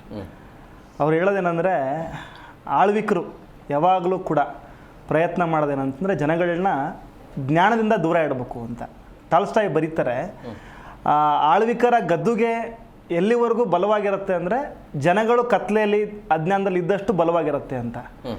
ಇದೇ ಪ್ರಶ್ನೆ ನಾವು ಸರ್ಕಾರಕ್ಕೆ ಇಡಕ್ಕೆ ಇಷ್ಟಪಡ್ತೀವಿ ಸರ್. ಈಗಾಗಲೇ ಊರಲ್ಲಿ ಮನೆ ಅಕ್ಕಪಕ್ಕ, ಮನೆ ಸ್ವಲ್ಪ ದೂರದಲ್ಲಿ ಇರತಕ್ಕಂಥ ಶಾಲೆಗಳಿಗೆ ಮಕ್ಕಳನ್ನ ಪೇರೆಂಟ್ಸು ಕಳಿಸ್ತಾ ಇಲ್ಲ ಅಂತ ಅಂದಾಗ ಇವತ್ತಿನ ಪರಿಸ್ಥಿತಿಯಲ್ಲಿ ಆ ಶಾಲೆ ವಿಲೀನೀಕರಣಗೊಂಡಾಗ ಸರ್ 10 ಶಾಲೆಗಳೇನಿದೆ 10 ಶಾಲೆ 1 ಶಾಲೆ ಆಗುತ್ತೆ. ಸರ್ಕಾರ ಹೇಳುತ್ತೆ ನಾವೆಲ್ಲ ಸೌಲಭ್ಯ ಕೊಡ್ತೀವಿ ಅಂದರೆ 9 ಸ್ಕೂಲ್ ಮುಚ್ತೀವಿ. ಹಾಗಿದ್ದಾಗ 10 ಶಾಲೆಗಳ ದೂರ ನಾವು ತೊಗೊಂಡ್ರೆ ಅಷ್ಟು ದೂರ ಆಗತ್ತೆ ಸರ್. ನೀವು ಉತ್ತರ ಕರ್ನಾಟಕ ಏನು ಹೇಳಿದ್ರಲ್ಲ ಸರ್, ಇವತ್ತಿಗೂ ಪಕ್ಕದ ಊರಿಗೆ ಹೆಣ್ಣು ಮಕ್ಕಳನ್ನ ಅದರಲ್ಲೂ ಪರ್ಟಿಕ್ಯುಲರ್ಲಿ ಕಳಿಸ್ತಕ್ಕಂಥ ಭರವಸೆ ಪರಿಪಾಠ ಇಲ್ಲ ನಮ್ಮ ಜನಗಳಲ್ಲಿ. ಅಷ್ಟು ನಿಮ್ಗೆ ಗೊತ್ತಿದೆ ಸಾಮಾಜಿಕ ಪರಿಸ್ಥಿತಿ ಹೆಂಗಿದೆ, ಸಾಂಸ್ಕೃತಿಕ ವಾತಾವರಣ ಹೆಂಗಿದೆ ಅಂತೇಳಿ. ಒಂದು ವೇಳೆ ಸರ್ ಈ ಶಾಲೆಗಳು ಮುಚ್ಚೋದು ಅಂತಂದರೆ ಸರ್ಕಾರ ಬಡವರಿಗೆ ಶಾಶ್ವತವಾಗಿ ಶಿಕ್ಷಣದ ಬಾಗಿಲನ್ನ ಮುಚ್ಚಿದಂಗೆ ಸರ್. ಇಲ್ಲಿ ಒಂದು ವಾದ ಯಾವಾಗಲೂ ಬರುತ್ತೆ ಸರ್, ಏನಂತಂದರೆ ಪೇರೆಂಟ್ಸ್ ಕಳಿಸಲ್ಲ ಅದಕ್ಕೆ ಶಾಲೆ ಮುಚ್ಚುತ್ತೆ ಅಂತೇಳಿ. ಇಲ್ಲಿ ಹಾಗಾದರೆ ಒಂದು ಪ್ರಶ್ನೆ ನಾನು ರೈಸ್ ಮಾಡ್ತೀನಿ ಸರ್. ಇಲ್ಲಿ ಹಾಗಾದರೆ ಇಲ್ಲಿ ಜವಾಬ್ದಾರಿ ಯಾರ್ದು? ಯಾರ ಜವಾಬ್ದಾರಿ? ಒಬ್ಬ ಮೇಷ್ಟ್ರ ಜವಾಬ್ದಾರಿ ಅಂತೀರಾ ನೀವು, ಪಾಲಕರ ಜವಾಬ್ದಾರಿ ಅಂತೀರಾ ಸರ್? ಇಲ್ಲಿ ಮೂಲವಾಗಿ ಒಂದು ಕಂಡೀಷನ್ ನೋಡಿ ಸರ್, ಉದಾಹರಣೆ ಕೊಡ್ತೀನಿ ನಾನು ಸರ್. ಈಗ ಒಂದು ಊರಲ್ಲಿ ಸರ್ 2 ಶಾಲೆ ಇದೆ, ಅಕ್ಕಪಕ್ಕದಲ್ಲೇ 2 ಶಾಲೆ ಇದೆ. ಒಂದು ಶಾಲೆ ಖಾಸಗಿ ಶಾಲೆ, ಸಾಕಷ್ಟು ಫೀಸ್ ಇದೆ ಅಲ್ಲಿ ಒಳ್ಳೆ ಕಟ್ಟಡ ಇದೆ, ಸಾಕಷ್ಟು ಸಂಖ್ಯೆಯಲ್ಲಿ ಮೇಷ್ಟ್ರಿದ್ದಾರೆ, ಎಲ್ಲ ಪರಿಕರಗಳು ಇದೆ, ಮೈದಾನ ಇದೆ, ಕುಡಿಯೋ ನೀರಿದೆ, ಶೌಚಾಲಯ ಇದೆ, ಅದಕ್ಕೆ ಫೀಸ್ ಇದೆ. ಆ ಶಾಲೆ ಪಕ್ಕದಲ್ಲೇ ಇನ್ನೊಂದು ಶಾಲೆ ಇದೆ ಸರ್, ಆ ಸರ್ಕಾರಿ ಶಾಲೆ ಅದು. ಆ ಶಾಲೆಯಲ್ಲಿ ಇಲ್ಲಿರ್ತಕ್ಕಂಥ ಎಲ್ಲ ಸೌಲಭ್ಯಗಳು ಇದೆ, ಆದರೆ ಆ ಶಾಲೆಯಲ್ಲಿ ಶಿಕ್ಷಣ ಉಚಿತವಾಗಿದೆ. ಈಗ ದಯವಿಟ್ಟು ನೀವೇ ಹೇಳಿ ಸರ್, ಜನಗಳು ಬೇಕಾದ್ರೆ ಯೋಚನೆ ಮಾಡಲಿ, ಸರ್ಕಾರ ಯೋಚನೆ ಮಾಡಲಿ, ಒಬ್ಬ ಜನಸಾಮಾನ್ಯ ಬಡವ ರೈತ, ಒಬ್ಬ ಮಧ್ಯಮ ವರ್ಗದವನು ಯಾವ ಶಾಲೆಗೆ ಮಕ್ಕಳನ್ನ ಕಳಿಸ್ತಾನೆ? ಅವನು ಅತ್ಯಂತ ಸಹಜವಾಗಿ ಈ ಸರ್ಕಾರಿ ಶಾಲೆ ಇದು ನನ್ನ ಶಾಲೆ ಅಪ್ಪ, ನಮ್ಮ ಮಕ್ಕಳ ಶಾಲೆ ಅಂತ ಕಳಿಸ್ತಾನೆ. ಹಾಗಾದ್ರೆ ಸರ್ ಮಕ್ಕಳು ಬರ್ತಿಲ್ಲ ಅಂದ್ರೆ ಈ ಎಲ್ಲ ಸೌಲಭ್ಯಗಳು ಸರ್ಕಾರಿ ಶಾಲೆಯಲ್ಲಿ ನಮ್ಮ ಕಣ್ಣು ಮುಂದೆ ಸ್ಪಷ್ಟವಾಗಿ ಸರ್ ಕನ್ನಡಿಯಂತೆ ಸ್ಪಷ್ಟವಾಗಿದೆ. ನಮ್ಮ ಶಿಕ್ಷಣ ಮಂತ್ರಿಗಳೇ ಬಂದಾಗಿಂದ ಹೇಳ್ತಾ ಇದ್ದಾರೆ ಏನಪ್ಪ ಅಂತಂದ್ರೆ ಖಾಲಿ ಇದೆ ಮೇಷ್ಟ್ರು ಹುದ್ದೆ, ಅದನ್ನು ಭರ್ತಿ ಮಾಡ್ತೀವಿ. ನಮಗೆ ಒಂದು ಪ್ರಶ್ನೆ ಬರೋದು ಸರ್, ನೀವು ನಿಜವಾಗ್ಲೂ ಶಿಕ್ಷಣದ ಪರವಾಗಿದ್ದರೆ, ಬಡವರ ಪರವಾಗಿದ್ದರೆ ಯಾವ ವೇಗದಲ್ಲಿ ಶಾಲೆಗಳನ್ನ ಮುಚ್ಚಕ್ಕೆ ಕೆಲಸ ಮಾಡ್ತಾಯಿದ್ದೀರಿ ಅದೇ ವೇಗದಲ್ಲಿ ಮೇಷ್ಗಳನ್ನ ನೇಮಕಾತಿ ಮಾಡಿ ಶೌಚಾಲಯ ಕೊಡಿ ಸರ್. ನಮಗೆ ಭಾಳ ಪೇನ್ ಆಗತ್ತೆ ಸರ್. ಹೆಣ್ಣು ಮಕ್ಕಳ ಶಾಲೆಗಳಲ್ಲಿ ಶೌಚಾಲಯ ವ್ಯವಸ್ಥೆ ಇಲ್ಲ. ಇದನ್ನು ಬಿಟ್ಟು ಸರ್ಕಾರ ಸರ್ ಹೆಂಗೆ ಇವರು ಶಾಲೆಗಳನ್ನ ದೂರ ಮಾಡ್ತಾರೆ? ಅನ್ಯಾಯ ಅಲ್ವಾ, ಮೋಸ ಅಲ್ವಾ ಸರ್? ಗೌರ್ಮೆಂಟ್ ನಡೆಯೋದು ಈ ಬಡವನ ಟ್ಯಾಕ್ಸ್ ಮೇಲೆ. ಸರ್ಕಾರ ಹಲವಾರು ನಿಟ್ಟಿನಲ್ಲಿ ಹಲವಾರು ಕಾರ್ಯಕ್ರಮಗಳಲ್ಲಿ ಧಾಮ್ ಅಂತ ಖರ್ಚು ಮಾಡುತ್ತೆ, ಅಲ್ಲಿ ಸರ್ಕಾರಕ್ಕೆ ದುಡ್ಡಿದೆ. ಬಟ್ ಈ ಊರಿನ ಶಾಲೆಗೆ ಮೇಷ್ಟ್ರನ್ನ ಕೊಡೋಕ್ಕೆ ದುಡ್ಡಿಲ್ಲ, ಒಂದು ಟಾಯ್ಲೆಟ್ ಕಟ್ಸೋಕ್ಕೆ ದುಡ್ಡಿಲ್ಲ ಸರ್, ಕುಡಿಯೋ ನೀರಿಲ್ಲ ಸರ್. ನಿಮ್ಗೆ ಗೊತ್ತಿರಬೇಕು, ಇವತ್ತಿಗೂ ಉತ್ತರ ಕರ್ನಾಟಕದ ಎಷ್ಟೋ ಒಂದು ಅಜ್ಞಾನ ಶಿಕ್ಷಣ ಬೇಕಂತಕ್ಕಂಥದ್ದು ಅವ್ರಿಗೆ ತಲೆಮಾರುಗಳಿಂದ ಇಲ್ಲ. ದುಡಿದ್ರೇನೆ ಬದುಕು, ಅಪ್ಪ ಅಮ್ಮ ಇಬ್ಬರು ದುಡಿಬೇಕು ಸರ್ ಬೆಳಗ್ಗೆಯಿಂದ ಸಂಜೆವರೆಗೂ ಹೋಗಿ. ಅಂಥ ಪರಿಸ್ಥಿತಿಯಲ್ಲಿ ಇವತ್ತಿಗೂ ಎಷ್ಟೋ ಕುಟುಂಬ ಜನ ಗೌರ್ಮೆಂಟ್ ಸ್ಕೂಲಿಗೆ ಕಳಿಸಿದ್ರೆ ಶಿಕ್ಷಣ ಸಿಗತ್ತೆ ಅನ್ನೋದಲ್ಲ ಸರ್, ನಮ್ಮ ಮಕ್ಕಳಿಗೆ ಒಂದು ಹೊತ್ತು ಮಧ್ಯಾಹ್ನದ ಬಿಸಿ ಊಟ ಸಿಗತ್ತೆ ಅನ್ನೋ ಭರವಸೆಯನ್ನು ಕಳಿಸ್ಕೊಡ್ತಾರೆ. ಪರಿಸ್ಥಿತಿ ಹಿಂಗಿರ್ಬೇಕಾದ್ರೆ ಸರ್ ಎಲ್ಲಿ ಯಾವ ದೇಶದಲ್ಲಿ ಜನ ದೊಡ್ಡ ಸಂಖ್ಯೆಯಲ್ಲಿ ಬಡವರಿದ್ದಾರೆ ಸರ್, ನಮ್ಮ ದೇಶದಲ್ಲಿ 80% ಹೆಚ್ಚು ಜನಗಳದ್ದು ಒಂದಿನದ ಆದಾಯ 30 ರೂಪಾಯಿಗಿಂತ ಕಡಿಮೆ ಇದೆ ಸರ್. ಇಲ್ಲಿ ಜನ ಒಂದು ಹೊತ್ತಿನ ಪೌಷ್ಟಿಕ ಆಹಾರ ಸಂಪಾದನೆ ಮಾಡಿದ್ರೆ ದೊಡ್ಡ ಸವಾಲಾಗಿರ್ಬೇಕಾದ್ರೆ ಜನಗಳ ಟ್ಯಾಕ್ಸ್ ಮೇಲೆ ನಡೀತಕ್ಕಂಥ ಸರ್ಕಾರ ಶಿಕ್ಷಣದ ಜವಾಬ್ದಾರಿಯನ್ನು ಹೊತ್ಕೊಂಡಿಲ್ಲ ಅಂತಂದರೆ ಪರ್ಮನೆಂಟ್ ಆಗಿ sir doors will be close for them to education. ಇಲ್ಲಿ ಇದನ್ನು ನಾವು AIDS ವಿದ್ಯಾರ್ಥಿ ಸಂಘಟನೆ ಸರ್ ಈ ಸರ್ಕಾರದ ನಿಲುವನ್ನು, ಇದು ವಿದ್ಯಾರ್ಥಿ ವಿರೋಧಿ ನಿಲುವು, ಈ ಕೂಡಲೇ ಸರ್ಕಾರ ಇದನ್ನ ಕೈ ಬಿಡಬೇಕು. ಮತ್ತೆ ಅದೇ ಮತ್ತೆ ಹೇಳ್ತೀನಿ ಸರ್, ನಾನು ನೆಗಡಿ ಬಂದರೆ ನಾವ್ಯಾರು ಮೂಗು ಕೊಯ್ಯೋದಿಲ್ಲ, ಸರ್ಕಾರನೂ ಮೂಗು ಕೊಯ್ಕೊಳ್ಳೋದಿಲ್ಲ. ನೆಗಡಿ ಬಂದರೆ ವೈದ್ಯರ ಹತ್ರ ಹೋಗ್ತಾರೆ, ಔಷಧಿ ತೊಗೊತಾರೆ. ಆ ನೆಗಡಿ ಯಾಕೆ ಬಂತು, ಅದು ವೈರಲ್ಲ ಏನು, ಯಾವ ಕಾರಣಕ್ಕೆ ಬಂದಿದೆ, ಅದು ಕೋವಿಡ್ ನೆಗಡಿನ ಇನ್ಯಾವುದೋ ನೆಗಡಿನ ಅಂತ ಯೋಚನೆ ಮಾಡ್ತಾರೆ. ಹೌದಲ್ಲ, ಪರೀಕ್ಷೆ ಮಾಡಿಸ್ತಾರೆ ಸರ್. ಹಾಗಾದರೆ ಪಟ್ಟಿ ಮಾಡಿ ಆ 6,000 ಶಾಲೆಯನ್ನು ಗೌರ್ಮೆಂಟ್ ಹೇಳ್ತಿದೆಯಲ್ಲ, ಹೋಗಲಿ ಸರ್, ಅಧಿಕಾರಿಗಳನ್ನ ಕಳಿಸ್ಕೊಡ್ಲಿ ಸರ್ಕಾರ, ಹಳ್ಳಿ ಕಳಿಸ್ಕೊಡ್ಲಿ ಸರ್. ಯಾಕೆ 6,000 ಶಾಲೆಯಲ್ಲಿ ಏನು ಕಡಿಮೆ ಇದೆ? ನಮ್ಮ ಆಗ್ರಹ ಸರ್ಕಾರಕ್ಕೆ ಈ ಶಾಲೆಗಳನ್ನು ನೀವು ಬಲಪಡಿಸಿ, ರ್ಯಾದರು ಎನ್ಕರೇಜ್ ಮಾಡಬೇಕಲ್ವಾ ಸರ್, ಶಿಕ್ಷಣ ತಗೋಬೇಕು ಜನರಿಗೆ ಅಂತೇಳಿ. ನೀವು ಮುಚ್ಚಿದ್ರೆ ಅವ್ರಿಗೆ ಶಾಲೆಗೆ ಬರಬೇಡಿ ಅಂತ ನೀವು ಕುಂತು ಘೋಷಣೆ ಮಾಡ್ತಿದ್ದೀರಿ ಅಂತ ಅರ್ಥ. ಶಿಕ್ಷಣ ಇಲಾಖೆ ಮುಚ್ಚಿಬಿಡಿ ಹಾಗಾದರೆ. ಸರ್ಕಾರ ಹಂಗಾದ್ರೆ ಸರ್ಕಾರ ಅಂತಂದ್ರೆ ಅದು ಬಡವ್ರದ್ದು ಸರ್, ಜನಗಳದ್ದು. ಸರ್ಕಾರ ಬೇಡ, ಇದೊಂದು ಕಂಪ್ನಿ ಅಂತ ಮಾಡಿಬಿಡಿ, ಖಾಸಗಿ ಆಗಿಬಿಡ್ಲಿ ಎಲ್ಲನೂ ಕೂಡ. ಸರ್ ಮಕ್ಕಳು ಸರ್ಕಾರಿ ಶಾಲೆಯಲ್ಲಿ ಓದಿದ್ರೆ ಮಣ್ಣಿನ ಮಕ್ಕಳಾಗಿ ಬೆಳೀತಾರೆ ಸರ್, ನಮ್ಮ ದೇಶ ಬಿಟ್ಟು ಕದಲೋದಿಲ್ಲ. ಆ ಭರವಸೆಯನ್ನು ನಾವು ಇಟ್ಕೋಬಹುದು. ನಮ್ಮ ಟ್ಯಾಲೆಂಟ್ ನಮ್ಮಲ್ಲೇ ಉಳ್ಕೊಳ್ಳುತ್ತೆ. ಅದರಿಂದ ಇದ್ರ ಬಗ್ಗೆ ಅವರು ಯೋಚನೆ ಮಾಡಬೇಕಾಗತ್ತೆ, ಅದನ್ನು ಉತ್ತಮಗೊಳಿಸ್ಬೇಕಾಗತ್ತೆ. ಮುಚ್ಚೋದು ಪರಿಹಾರ ಅಲ್ಲ. ಎಸ್ ರಾಜು ಸರ್, ಈಗ ಪ್ರಮುಖವಾಗಿ ನೀವು ಹೇಳಿದ್ರಿ, ಈಗ ಕೇವಲ ಸರ್ಕಾರದ ಜವಾಬ್ದಾರಿ ಅಷ್ಟೇ ಅಲ್ಲ, ಎಲ್ಲರೂ ಇದ್ರ ಬಗ್ಗೆ ಯೋಚನೆ ಮಾಡಬೇಕು ಅಂತೇಳಿ. ಇಲ್ಲಿ ಪ್ರಮುಖವಾಗಿ ಒಂದು ವೇಳೆ ಇದು ವಿಲೀನ ಆಯಿತು ಅಂತಂದರೆ 25% ಆಲ್ಮೋಸ್ಟ್ ಅಲ್ಲಿ 6,000 ರಿಂದ 7,000 ಶಾಲೆಗಳು ಕ್ಲೋಸ್ ಆಗುತ್ತೆ. ಶಿಕ್ಷಣದ ಮೇಲೆ ಯಾವ ರೀತಿಯಾಗಿ ಪರಿಣಾಮ ಬೀರುತ್ತೆ ಇದು? ಸರ್, ಈಗ ಶಾಲೆ ಕ್ಲೋಸ್ ಆಗುತ್ತೆ ಅನ್ನೋದು ಮೇಲ್ನೋಟಕ್ಕೆ ಎಲ್ರಿಗೂ ಕೂಗು ಒಂದಾದ್ರೆ, ಯಾವುದೇ ಒಂದು ಗ್ರಾಮದಲ್ಲಿ ಅಥವಾ ಯಾವುದೇ ಒಂದು ಮನೆಯಲ್ಲಿ 6 ರಿಂದ 14 ವರ್ಷದ ಮಗು ಶಾಲೆಗೆ ಹೋಗದೆ ಹೋದ್ರೆ ಆ ಪೋಷಕರು ಜವಾಬ್ದಾರಿ ಆಗ್ತಾರೆ, ಆ ಸರ್ಕಾರನೂ ಜವಾಬ್ದಾರಿ ಆಗ್ತದೆ, ಆ SDMCನೂ ಜವಾಬ್ದಾರಿ ಆಗ್ತಾರೆ.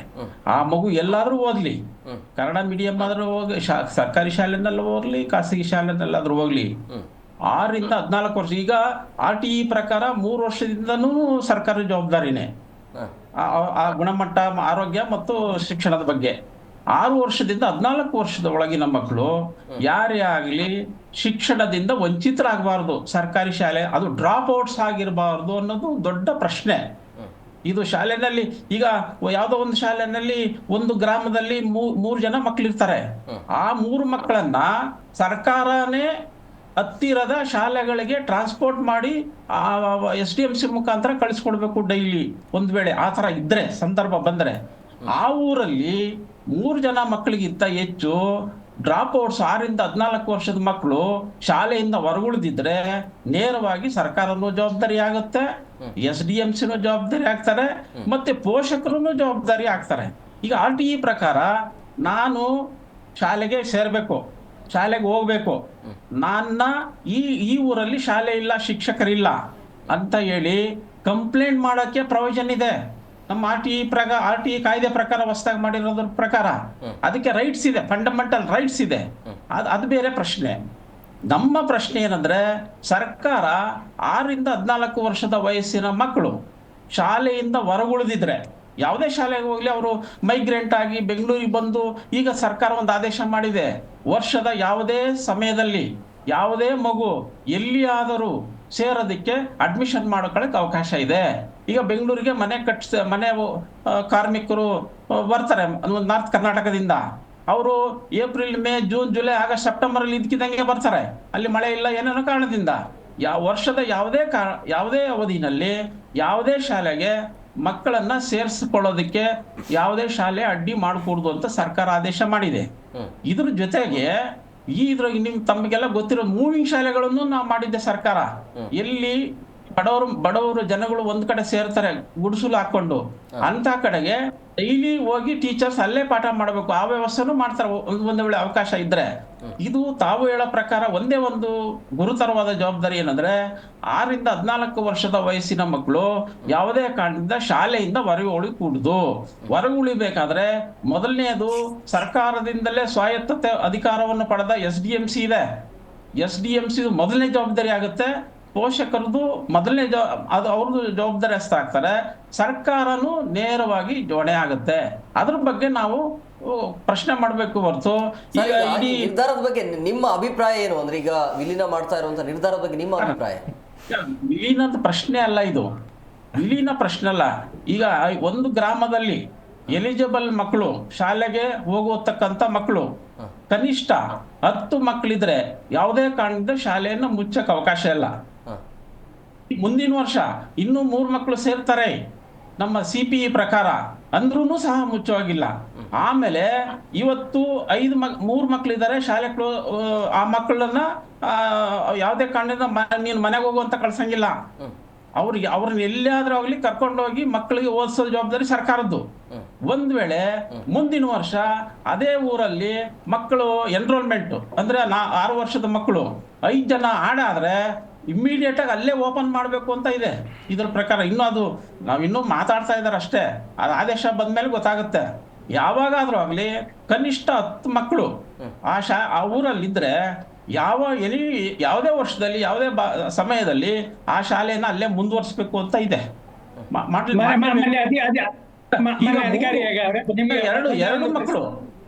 ಎರಡು ಮಕ್ಕಳು ಇದ್ರೆ 2 ಮಕ್ಕಳಿಗೋಸ್ಕರ ಅವರು ಇಲ್ಲೇ ಮಾಡ್ತಾರೋ ಪಕ್ಕದ ಶಾಲೆಗೆ ಮಾಡ್ತಾರೋ ಅವ್ರ ಜವಾಬ್ದಾರಿ. ಒಟ್ಟಿನಲ್ಲಿ ಸ್ಕೂಲಿಂದ ಹೊರಗಡೆ ಇರ್ಕೂಡುದು ಅನ್ನೋದು ಸರ್ಕಾರದ ಜವಾಬ್ದಾರಿ ಇದೆ. ಅದು ಸಮಸ್ಯೆ ಏನ್ ಗೊತ್ತಾ, ಈ ಗ್ರಾಮೀಣ ಭಾಗದಲ್ಲಿ 1 ರಿಂದ 5ನೇ ತರಗತಿಯ ತನಕ ಒಬ್ಬರೇ ಶಿಕ್ಷಕರು ಇರೋದ್ರಿಂದಾಗಿ ಪೋಷಕರು ಕಳಿಸಕ್ಕೆ ಹಿಂದೆ ಮುಂದೆ ನೋಡ್ತಾ ಇದ್ದಾರೆ. ಅದನ್ನ ಸರಿ ಮಾಡೋದು ಯಾರ ಜವಾಬ್ದಾರಿ? ಸರ್ 1 ರಿಂದ 5ನೇ ತರಗತಿ ಈಗಲೂ ಕೂಡ ಹೋಗಿ ನೀವು ಗ್ರಾಮೀಣ ಭಾಗದಲ್ಲಿ ಒಬ್ಬೊಬ್ಬರೇ ಶಿಕ್ಷಕರಿದ್ದಾರೆ ಸರ್. 7,000 ಶಾಲೆ, 7,000 ಶಾಲೆಗಳು ಏಕೋಪಾಧ್ಯಾಯ ಶಾಲೆಗಳು. ಕನಿಷ್ಠ 10 ಮಕ್ಕಳಿದ್ದ ಕಡೆ ಅಥವಾ 10ರಿಂದ ಒಳಗಡೆ ಇದ್ದಾಗ ಏಕೋಪಾಧ್ಯಾಯ ಶಾಲೆ ಇದೆ. ಇದು ಶಾಲೆ ನಮ್ಮ ಶಿಕ್ಷಣ ವ್ಯವಸ್ಥೆ ಪ್ರಾರಂಭದಿಂದಲೂ ಇದೇನು ಹೊಸದೇನಲ್ಲ, ಇದು ಅವಾಗಿಂದಲೂ ಇದೆ. 5 ರಿಂದ 10 ಮಕ್ಕಳಿದ್ದಾಗ ಒಂದು ಸಿಂಗಲ್ ಟೀಚರ್ ಶಾಲೆ ಮಕ್ಕಳಿದ್ದಾರೆ. ನನ್ನ ಅನುಭವ ಅಂದ್ರೆ ನಾನು 30 ವರ್ಷದಿಂದಲೂ ನೋಡ್ತಾ ಇದ್ದೀವಿ. ಇದು ಹೊಸದಲ್ಲ ಇದು. ಈಗ 10 ಮಕ್ಕಳಿಂದ ನೀವು ಅಲ್ಲ, ಅವರು 34 ವರ್ಷ ಅದರಲ್ಲಿ ಮಾಡಿದ್ದೀರಿ. ಈಗ ನಮ್ಮ ಎಲ್ಲರಿಗೂ ಇಲ್ಲಿರುವ ಪ್ಯಾನಲ್ ಇರೋರಿಗೆಲ್ಲ ಒಂದು ಗೊಂದಲ ಇದೆ. ಏನಪ್ಪಾ ಅಂದ್ರೆ, ಈಗ ನೀವು ಹೇಳ್ಬೇಕು ಅದಕ್ಕೆ, ಈಗ ಸರ್ಕಾರ ಈಗೇನು ಶಾಲೆಗಳನ್ನ ಕಡಿಮೆ ದಾಖಲಾತಿಗಾಗಿ ಮುಚ್ಚುತ್ತಾ ಇದೆ, ಅದು ಸರಿಯಾದ ನಿರ್ಧಾರವಾ ಅಥವಾ ಅಲ್ಲಿ ಇರುವಂತ ಶಾಲೆಗಳಿಗೆ ಮಕ್ಕಳನ್ನ ಜಾಸ್ತಿ ಬರಕ್ಕೆ ಪ್ರೋತ್ಸಾಹ ಕೊಡುವಂತ ಯೋಜನೆ ಮಾಡ್ಬೇಕಾ, ಮುಚ್ಚಬೇಕಾ? ಎರಡರಲ್ಲಿ ಯಾವ್ದು ಹೆಚ್ಚು ಉಪಯುಕ್ತ ಅಂತ ನನ್ನ ಪ್ರಶ್ನೆ. ಈಗ ಅಲ್ಲಿ ಶಾಲೆ ಮುಚ್ಚುವುದನ್ನ ಪದವನ್ನ ನಾವು ಬಳಸಲ್ಲ ಶಿಕ್ಷಣ ಇಲಾಖೆ. ಅಲ್ಲಿರೋ ಮಕ್ಕಳು ಅತಿ ಕಡಿಮೆ ಇದ್ರೆ, ಈಗ ಮುಚ್ಚೋದು ಅಂದ್ರೆ ದೊಡ್ಡವ್ರನ್ನೆಲ್ಲ ತಂದು ಅಲ್ಲಿ ಅಡ್ಮಿಷನ್ ಮಾಡಿ ಸ್ಕೂಲ್ ನಡೆಸೋದು ಅಂತಲ್ಲ. ಎಲಿಜಿಬಲ್ ಮಕ್ಕಳು ಆ ಊರಲ್ಲಿ ಎಷ್ಟು ಜನ ಇದ್ದಾರೆ, ಅವರು ಶಾಲೆ ಒಳಗೆ ಬಂದಿದಾರ ಇಲ್ವಾ ಅನ್ನೋದ್ರ ಬಗ್ಗೆ ನಮಗೆ ಮಾಹಿತಿ ನೀವು ತಗೊಂಡು ಚರ್ಚೆ ಮಾಡ್ಬೋದು. ಯಾವ ಗ್ರಾಮದಲ್ಲಿ ಅಲ್ಲ, ಅದಕ್ಕೆ ಹೆಚ್ಚು ಕಾನ್ಸಂಟ್ರೇಟ್ ಮಾಡಿ ಶಾಲೆಗೆ ಮಕ್ಕಳು ಬರೋ ತರ ಮಾಡೋದು ಒಳ್ಳೇದಾ? ಅದನ್ನ ಪರ್ಮನೆಂಟ್, ಯಾಕೆಂದ್ರೆ ಒಂದ್ಸರಿ ಮುಚ್ಚಿಬಿಟ್ಟ ಮೇಲೆ ಅದನ್ನ ಯಾವತ್ತೂ ಓಪನ್ ಮಾಡಕ್ ಆಗಲ್ಲ. ಇನ್ನು ಅದು ಮುಗಿದೋಯ್ತಲ್ಲ. ಅದು ಆದೇಶದ ಯಾವುದೇ ಆದೇಶ RTIನಲ್ಲೂ ಇದೆ. ಮಕ್ಕಳು ಉದ್ಭವ ಆದ ತಕ್ಷಣನೇ ಶಾಲೆನ ಪ್ರಾರಂಭ ಮಾಡಬೇಕು ಅದನ್ನಲ್ಲೂ ಇದೆ. ಬಟ್ ಆಗಲ್ಲ ಒಂದ್ಸರಿ ಮುಚ್ಚಿದ್ರೆ ಮತ್ತೆ ಹುಡ್ಕೊಂಡು ಯಾರು ಬರ್ತಾರೆ ಮತ್ತೆ? ಸರ್, ಆದೇಶ ಇರ್ಬೋದು. ಸರ್, ಒಂದು ಅಂಶ ಹೇಳಕ್ ಇಷ್ಟಪಡ್ತೀನಿ ಸರ್. ಇಲ್ಲಿ ಈಗ ಸರ್ ಹೇಳ್ತಾರೆ ಸರ್ಕಾರ ಶಾಲೆ ಮುಚ್ತೀವಿ ಅನ್ನೋ ಪದ ಬಳಕೆ ಮಾಡಲ್ಲ. ಶಾಲೆ ಮುಚ್ಚಲ್ಲ ಅಲ್ಲ ಸರ್, ಸರ್ಕಾರ ಭಾಳ ನಾಜೂಕಾಗಿ ಜಾಣತನದಿಂದ ಪದ ಬಳಸಲ್ಲ. ಹಿಂದಿನ ಬೊಮ್ಮಾಯಿಯವರು BJP ಸರ್ಕಾರ ವಿಲೀನೀಕರಣ ಅಂತ ಪದ ಬಳಕೆ ಮಾಡ್ತು. ಆಮೇಲೆ ಪದ ಭಾಳ ಚೆನ್ನಾಗಿ ಬಳಕೆ ಮಾಡ್ತಾರೆ ಸರ್. ಈಗಿನ ಕಾಂಗ್ರೆಸ್ ಸರ್ಕಾರ ಸಂಯೋಜನೆ ಅಂತ ಪದ ಬಳಕೆ ಮಾಡಿದೆ. ಈಗ ವಿಲೀನ ಸಂಯೋಜನೆ ಅಂದರೆ ಏನು? ಶಾಲೆ ಮುಚ್ಚೋದು ಅಂತ ಹೇಳಿದ್ರೆ ರಾಜ್ಯ ಜನಸಾಮಾನ್ಯರು, ವಿದ್ಯಾರ್ಥಿಗಳು ಬೀದಿಗಿಳಿತಾರೆ, ಸರ್ಕಾರದ ವಿರುದ್ಧ ಆಕ್ರೋಶ ಮೊಳಗಿಸ್ತಾರೆ ಅನ್ನೋ ಭಯಕ್ಕೆ ಸರ್ಕಾರ ಕಳ್ಳದಾರಿಯಿಂದ ಶಾಲೆಗಳನ್ನ ಮುಚ್ತಾ ಇದೆ. ಇವ್ರು ಹೇಳಿದ ಹಾಗೆ ನಮ್ಮ ಶಿಕ್ಷಣ ವ್ಯವಸ್ಥೆ ಹೇಗಾಗಿದೆ ಅಂದ್ರೆ, ಇದು 1980s ಅಲ್ಲಿ ನಾನು ಸೋಷಿಯಾಲಜಿ ಲೆಕ್ಚರರ್ ಹೇಳಿದ್ದು. ನಮ್ಮ ಶಿಕ್ಷಣ ಪದ್ಧತಿ ಹೇಗಿದೆ ಅಂದ್ರೆ, ಬಡಕಲು ದೇಹ ಪ್ರೈಮರಿ ಎಜುಕೇಶನು, ಹ್ಯೂಜ್ ಆಗಿ ಅತಿ ದೊಡ್ಡ ತಲೆ ಅಂತ ಮಕ್ಕಳನ್ನ ನೋಡಿದೀವಿ. ಅಂದರೆ ಮಾಲ್ನ್ಯೂಟ್ರಿಷನ್ಡ್ ಚಿಲ್ಡ್ರನ್, ಆ ಪರಿಸ್ಥಿತಿಯಲ್ಲಿ ನಮ್ಮ ಎಜುಕೇಷನ್ ಇದೆ. ಸೊ ಈ ಪ್ರೈಮರಿ ಎಜುಕೇಷನ್, ಹೈಸ್ಕೂಲ್ ಎಜುಕೇಷನ್ ಎಲ್ಲ ಸರಿಯಾಗಿ ಇಲ್ಲದೆ ಇರೋದ್ರಿಂದ ಆ ತಲೆಭಾರವನ್ನು ಅದು ತಡಿಲಿಕ್ಕಾಗಲ್ಲ. ಹೈಯರ್ ಎಜುಕೇಷನ್ ಚೆನ್ನಾಗಿದೆ ನಮ್ಮದು. ಸೊ ಆ ಪರಿಸ್ಥಿತಿ ಇನ್ನೂ ಉಳ್ಕೊಂಡಿರೋದ್ರಿಂದಲೇ ಈ ವಿಲೀನೀಕರಣ ಮಾತು ಬರ್ತಾ ಇದೆ. ನಾವು ಅದನ್ನು ಅಡ್ರೆಸ್ ಮಾಡದೆ ಉಳ್ಕೊಂಡಿದ್ದೀವಿ. ಈಗಲೂ ಅಡ್ರೆಸ್ ಮಾಡದೆ ಹೋದರೆ ಆ ರಿಪಲ್ ಎಫೆಕ್ಟ್ ಆಗಿ ಹೀಗೆ ಅನೇಕ ಸರ್ಕಾರಿ ಶಾಲೆಗಳು ನಮ್ಮ ಕೈ ಬಿಟ್ಟು ಹೋದಾಗ, ಸಮಾಜದಿಂದ ಹೋದಾಗ ನಮಗೆ ಅದರ ಹೊಡೆತ ಬೀಳುತ್ತೆ. ಕೆನಡಾ ಅಂತ ದೇಶಗಳಲ್ಲಿ ಜನರನ್ನು ಆಹ್ವಾನಿಸ್ತಾರೆ ಅವರ ಜನಸಂಖ್ಯೆ ಜಾಸ್ತಿ ಆಗಬೇಕು ಅಂತ. ಅಮೇರಿಕದಲ್ಲಿ ಪಬ್ಲಿಕ್ ಸ್ಕೂಲ್ಗೆ ಎಂಥ ದೊಡ್ಡ ಹುದ್ದೆಯಲ್ಲಿರಲಿ ಅವ್ರು ಅಲ್ಲಿಗೆ ಕಳಿಸೋದು, ಪ್ರೈವೇಟ್ ಸ್ಕೂಲಿಗೆ ಕಳಿಸೋದಿಲ್ಲ. ಸೊ ಅಂಥ ಒಂದನ್ನು ನಾವು ಯಾಕೆ ಮಾಡಬಾರ್ದು? ನಾವು ಎಲ್ಲ ಫಾಲೋ ಮಾಡ್ತೀವಿ ವೆಸ್ಟರ್ನ್ಸ್ದು, ಇದನ್ನು ಯಾಕೆ ನಾವು ಫಾಲೋ ಮಾಡಬಾರ್ದು? ನಮ್ಮ ಗುರುಕುಲ ತಗೊಳ್ಳಿ, ಯಾವ ಗುರುಕುಲ ಮುಚ್ಚಿತು ಸರ್? ಒಂದು ವಿದ್ಯಾರ್ಥಿ ಇದ್ದಾನೆ ಅಂತ. ಸರ್, ಇಲ್ಲೂ ಒಂದು ಅಂಶ ನಾನು ಹೇಳಕ್ಕೆ ಇಷ್ಟಪಡ್ತೀನಿ ಸರ್. ಇಲ್ಲಿ ಯಾವುದೇ ಒಂದು ಪಾಲಿಸಿನ ಸರ್ಕಾರ ಮಾಡಬೇಕು ಅಂತಂದರೆ ನಮ್ಮದು ಡೆಮೋಕ್ರೆಟಿಕ್ ವ್ಯವಸ್ಥೆ ಸರ್, ಪ್ರಜಾಪ್ರಭುತ್ವ ವ್ಯವಸ್ಥೆ. ಈ ಪ್ರಜಾಪ್ರಭುತ್ವ ವ್ಯವಸ್ಥೆಯ ಪಾಲಿಸಿ ಮೇಕಿಂಗು ಕೂಡ ಡೆಮೋಕ್ರೆಟಿಕ್ ವೇಯಲ್ಲೇ ಇರಬೇಕು. ಡೆಮೋಕ್ರೆಟಿಕ್ ವೇ ಅಂದರೆ ಏನು? ನೀವು ಒಂದು ಶಿಕ್ಷಣದ ಬಗ್ಗೆ ಒಂದು ನೀತಿಯನ್ನು ತಯಾರು ಮಾಡ್ತೀರಂತಂದರೆ ಯಾರೆಲ್ಲ ಪಾಲುದಾರರಿದ್ದಾರೆ, ಸ್ಟೇಕ್ ಹೋಲ್ಡರ್ಸು, ಪೇರೆಂಟ್ಸ್ಗಳು, ಟೀಚರ್ಸು, ಆಮೇಲೆ ವಿದ್ಯಾರ್ಥಿಗಳು, ಇವರ ಪ್ರತಿನಿಧಿಗಳು, ಆಮೇಲೆ ಶಿಕ್ಷಣ ತಜ್ಞರು, ಇವರೆಲ್ಲರ ಅಭಿಪ್ರಾಯಗಳನ್ನ ಕೇಳಿಕೊಂಡು ಸರ್ಕಾರ ಒಂದಿಷ್ಟು ಶಿಕ್ಷಣದ ನೀತಿಗಳನ್ನ ರೂಪಿಸ್ಬೇಕು ಸರ್. ಬಟ್ ದುರಂತ ಏನಂತಂದರೆ ಇಲ್ಲಿ ಅಧಿಕಾರಕ್ಕೆ ಬರ್ತಕ್ಕಂಥ ಇವತ್ತಿನ ಗೌರ್ಮೆಂಟ್ ಸೇರಿಕೊಂಡು ಎಲ್ಲರೂ ಗೌರ್ಮೆಂಟ್ ಮಾಡೋದೇನಪ್ಪ ಅಂತಂದರೆ ತಮ್ಮ ಮನಸ್ಸಿಗೆ ಬಂದಂಗೆ ಒಂದಿಷ್ಟು ಜನ ಅಧಿಕಾರಿಗಳು. ಈಗ ದುರಂತ ನೋಡಿ ಸರ್, ಈ ಶಾಲಾ ಶಿಕ್ಷಣ ಸುಧಾರಣಾ ಸಮಿತಿ ಏನು ಮಾಡಿದಾರಲ್ಲ, ಆ ಸಮಿತಿಯಲ್ಲಿ ಯಾವ ಶಿಕ್ಷಣ ತಜ್ಞರಿಲ್ಲ. ಆ ಸಮಿತಿಗಳ ಲೀಡರ್ಶಿಪ್ ಯಾರ್ದಪ್ಪ ಅಂದರೆ MLAಗಳ ಲೀಡರ್ಶಿಪ್ಪಲ್ಲಿ ಸರ್ಕಾರ ಓದಿದ್ದಾರೆ, ಅವರು ಶಿಕ್ಷಣ ಏನು ಅದು ಪತ್ತೆ ಆಗಬೇಕು. ಸಮಿತಿಗಳನ್ನ ಸರ್ಕಾರ ರಚನೆ ಮಾಡೋದು ಸರ್. ಇಲ್ಲಿ ನಮ್ಮ ಏನಂದ್ರೆ ನಾವು ಧ್ವನಿ ಎತ್ತೋದೇನಪ್ಪ ಅಂತಂದ್ರೆ ಸರ್ಕಾರ ಈ ಡೆಮೋಕ್ರೆಟಿಕ್ ಪ್ರಕ್ರಿಯೆಯನ್ನ ಕೈ ಬಿಡ್ತಾ ಇದೆ, ಅದನ್ನು ಪಾಲಿಸಬೇಕು. ಒಂದು ಬೇಸರ ಏನು ಅಂತಂದ್ರೆ ಈ ಕನ್ನಡ ಉಳಿಸುವಂತ ಕೆಲಸ ಸರ್ಕಾರಿ ಶಾಲೆಗಳಿಂದ ಆಗ್ತಾ ಇದೆ ತುಂಬಾ. ಆದ್ರೆ ಇದು ಪ್ರಮುಖವಾಗಿ ಕನ್ನಡ ಭಾಷೆಯನ್ನ ಹಾಳು ಮಾಡೋದಕ್ಕೆ, ಕನ್ನಡವನ್ನ ಕಗ್ಗೊಲೆ ಮಾಡೋದಕ್ಕೆ ಹೊರಡ್ತಾ ಇದೆ ಅಂತ ನನಗೆ ಒಂದು ಬೇಸರ. ಕನ್ನಡ ಉಳಿಬೇಕಾದದ್ದು ಸರ್ಕಾರಿ ಶಾಲೆಯಿಂದಲೇ. ಈಗಿನ ಮಕ್ಕಳು ಇಂಗ್ಲಿಷಲ್ಲಿ ಓದ್ತಾ ಇದ್ರೆ ಕನ್ನಡ ಎಲ್ಲಿಂದ ಬರುತ್ತೆ? ಅವರಿಗೆ ಕನ್ನಡ ಅನ್ನೋದೇ ಗೊತ್ತಿಲ್ಲ, ಬರೆಯೋಕೆ ಬರೋದಿಲ್ಲ.